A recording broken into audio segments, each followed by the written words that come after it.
안녕하세요. 음산한 기밀들이 다시 오신 것을 환영합니다. 오늘은 1872년 청나라 시절 예술가나 광시섬으로 샤마던짐이 일어난 기이한 사건을 탐험할 것입니다. 이 사건 뒤에는 아무도 해석할 수 없는 미스터리한 살인 사건이 숨겨져 있습니다. 환영한 숲속에 존재할 수 있는 무서운 비밀들, 그리고 알려지지 않은 일들이 있을까? 여러분은 이런 영혼과 정체불명의 시체가 가득한 지역에 함께 들어갈 용기가 있으십니까? 예술가가 도착한 마을은 기이한 사건을 겪고 있었습니다. 연속적인 살인 사건이 발생했고 발견된 시체는 일반적인 사람의 형태가 아니었습니다. 한 남자, 아육은 신비로운 목걸이를 발견한 후 고통스럽고 끔찍한 죽음을 맞이했습니다. 더 무서운 것은 죽을 시체들이 살아나는 듯한 상황이었고 마을 사람들은 예상치 못한 위험에 직면하게 됩니다. 이러한 기묘한 일들은 이 마을을 휩싸고 있으며 모두가 탈출할 방법을 찾아야 할 때가 다가오고 있습니다. 1872년 청나라의 옌수림이라는 관리가 펑시서 타이핑도를 향하고 있었다. 화차를 타고 지방에 내려가는 길, 그의 얼굴엔 괘씸이 가득했다. 그가 주멈에서 반멀리나 떨어진 외곽으로 향하는 이유는 얼마 전 일어난 기이한 살인 사건 때문이었다. 타이핑구는 소수민족이 참족이 대거 거주하는 지역이었다. 그곳은 참족보다는 적지만 다른 소수민족들도 섞여 살고 있었다. 그런데 얼마 전 다른 소수민족 중 이족이 참족과 큰 싸움을 벌여 수십 명이 죽은 사건이 벌어졌다. 이 싸움을 벌다가 손을 들어봤던 귀족 사람 3명이 섭을 당한 채 발견된 사건이었다. 이에 이족 사람들이 말하되 이는 평소 우리와 적을 즉 참족의 손행이 분명하다 하였다. 보고서를 읽던 예술인은 희어모를 꺼림칙함을 느꼈다. 그것에 쓰인 마지막 줄 때문이었다. 썰고의 시체다. 하나같이 목덜미가 뜯겨 있었다. 시체들을 가져온다라. 털킨부에 도착한 예술인은 곧장 문제의 시체를 살펴보고자 했다. 그런데 관리들의 반응이 이상했다. 예술인의 명예도 선뜻 움직이지 못하는 것이었다. 그것이 시체는 서너지고 없습니다.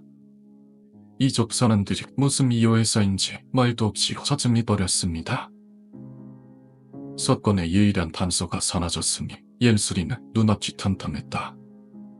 그런데 곧 놀라운 소식이 들려왔다. 또 다른 이다 지근치 발견됐습니다. 이번에도 이족 사람이다.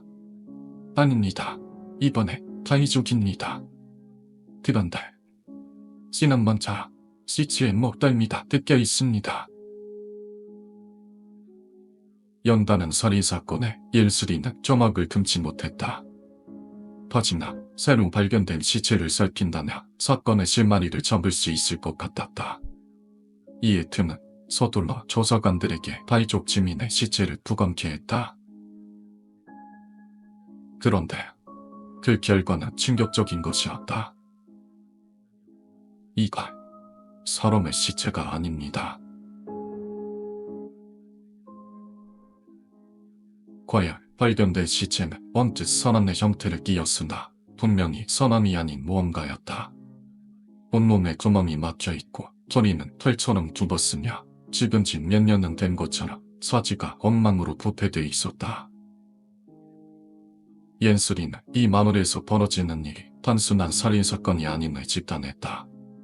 그는 마을 사람들의 서서히 조사한다 동시에 지망예청에 이름난 무당과 도서들이 둘러모았다. 하지만 끝내 그것이 무엇인지 아는 이는 아무도 없었다.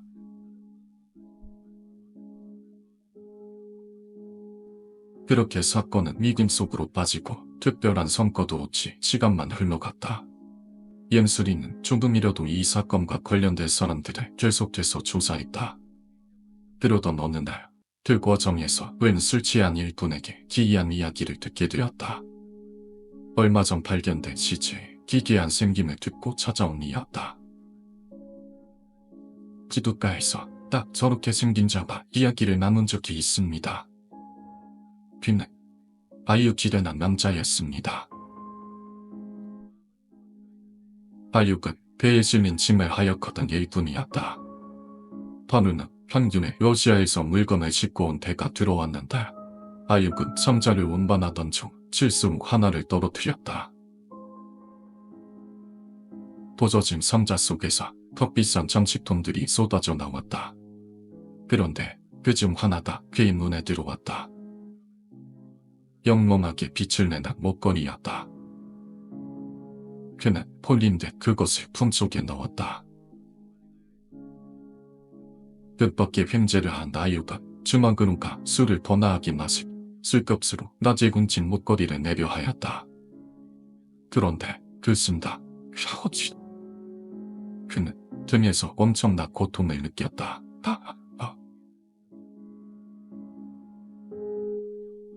한참을 쓰러져 있다 정신이 든 그는 옷을 벗어보았다. 그의 등은 살갗이 둘로 나뉘어 그 틈이 천자나 벌어져 있었다. 또한 성천에서 참을 수 없는 썩은내가 진동했다. 그리고 그의 손에 쥐어진 목걸이가 손에 달던 듯 몹시 뜨거웠다. 며칠이 지나도 상처는 아물지 않았고 오히려 온몸에 던지며 썩어 들어갔다. 이에 겁이 난 그는 용한 도서를 찾아가 이 횡에게 대해 물었다. 도서는 상처를 보자마자 크게 놀라더니 이내 눈을 뒤집으며 알 수 없는 말을 했다. 이렇게 퇴적한 자가 집지 않고 질필이를 것이다.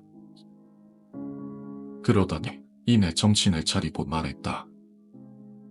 오늘따 밝은 달이 뜬다. 당신은 사람이란 이게 될 것이요. 손으로 도망치시오. 아육은 그대로 산으로 도망쳤고 이후 그의 모습을 본 자는 없었다.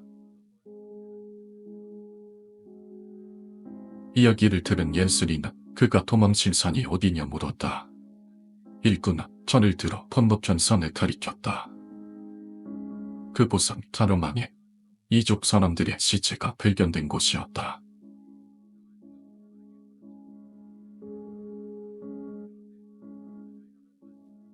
그때 건물 밖에서 괴이한 소리가 들려왔다. 밖을 보니 멀리 산속에서 웬 빽빽한 그림자들이 빠르게 다가오고 있었다. 그것은 지난번 보았던 시체와 똑같은 생김의 괴물들이었다. 한순간에 마을에 들어온 괴물들은 복석처럼 뻣뻣한 몸을 굴러 사람들을 향 마구 달려들었다. 썩어 문드러진 입으로 목덜미를 개걸스럽게 물어대 완부잡이로 사람들을 해치기 시작했다. 마을은 순식간 아비규환이 되어버렸고 옐스리가 서둘러 마을 사람들이 들고 마을 밖으로 도취했다.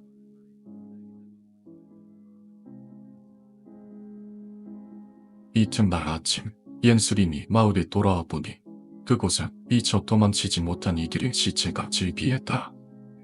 전화같이 목이 뜯긴 채 쓰러져 있는 그들은 얼굴이 백지창처럼 하얗고 등에 큰 상처가 벌어져 있는 것이 이전에 본 바이족 증민의 시체와 같은 생김이었다.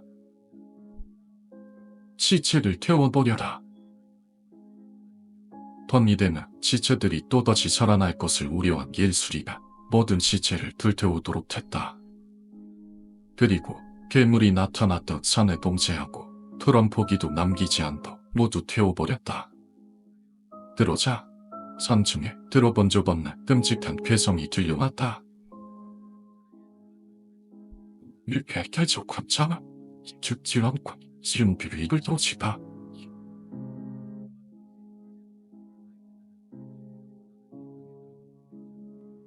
이후 타이핑부에는 다행히도 더 이상 괴물들이 나타나지 않았다. 마을 사람들은 그날 죽은 주민들이 생활하던 집을 그대로 복원하여 괴물들을 위해 죽은 사람들의 넋을 달래주었다. 하지만 괴물의 치료는 끝이 아니었다. 이후 청나라 곳곳에는 대만의 괴물들이 질지어 출몰하기 시작했다. 청나라 사람들은 이 정체불명의 괴물이 아유비 훔친 저주받은 목걸이로부터 생겨났다 믿었다. 서량이 문물이 유입되며 조정리 혼과 접촉하여 괴물을 낳은 것이라고. 그리고 이 괴물을 일컬어 경지라고 불렀다.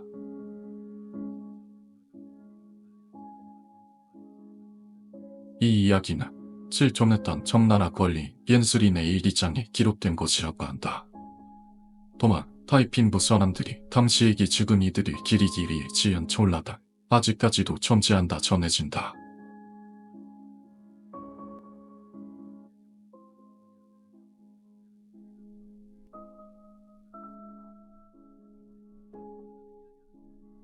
오늘 이야기의 교훈은 우리가 보는 모든 것이 진실이 아니라는 것입니다.